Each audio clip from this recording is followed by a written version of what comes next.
मोठी बातमी पाहूयात। कसारा रेल्वे स्थानकामध्ये महानगरी एक्सप्रेसच्या जनरेटर व्हॅन मधून धूर निघाल्याची बातमी समोर आली आहे। मध्य रेल्वेच्या कसारा रेल्वे स्थानकावर ही आलेली असताना महानगरी एक्सप्रेसच्या जनरेटर व्हॅन मधून अचानक धूर निघाला। प्रवाशांमध्ये यामुळे घबराट पसरलेली होती। मध्य रेल्वेच्या कसारा रेल्वे स्थानकात इगतपुरीहून मुंबईच्या दिशेने जाणारी ही महानगरी एक्सप्रेस प्लॅटफॉर्म क्रमांक 2 वर आलेली होती आणि तेव्हाच धूर निघत असल्याचं लक्षात आलं। जास्त उष्णतेने ब्रेक लाइनर गरम होऊन जाम झाल्यामुळे धूर निघाल्याची रेल्वेच्या अधिकाऱ्यांनी माहिती दिली आहे। तर गार्डने प्रसंगावधान राखत ही माहिती रेल्वे विभागाला दिली आहे। रेल्वे कर्मचाऱ्यांनी तात्काळ दाखल होत लाइनर मोकळे केले। 15 मिनिटांनंतर गाडी मुंबईच्या दिशेने रवाना झाली।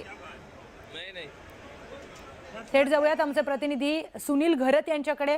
सुनील, काय नेमकं प्रकरण घडलंय? इगतपुरीहून मुंबईच्या दिशेने जाणारी महानगरी एक्सप्रेस कसारा स्थानकात आल्यानंतर तिचे जे जनरेटर व्हॅन होते त्यामधून अचानक मोठ्या प्रमाणात धूर येऊ लागला।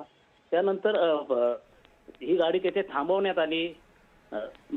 त्या थांबवण्यानंतर जे चालक होते त्यांनी प्रसन्न दाखवत खाली उतरले आणि जे गार्ड होते त्यांनी बघितले तर लाइनर हे जे गाडीचे जाम झाले होते। उन्हाने लाइनर जाम झाल्याने काही प्रमाणात थोड्या प्रमाणात तिथे आग लागल्यासारखे त्यांना समजले। त्यानंतर त्यांनी जे तिथे सुरक्षित असले ते बॉटले त्यांच्यावर त्यांची फवारणी केली आणि नंतर ते धूर कमी झाले। त्यानंतर पुढे त्यांनी ते सांगितलं कर्मचाऱ्यांना की लाइनर गरम झाल्याने या गाडीमधून धूर येत आहे। मात्र हा मोठा प्रमाणात होणारा अनर्थ टळला आणि तेथील जे गार्ड होते त्यांनी कर्मचाऱ्यांना माहिती दिल्यानंतर पुढे 15 मिनिटांनंतर मग ती गाडी मुंबईच्या दिशेने सोडण्यात आली।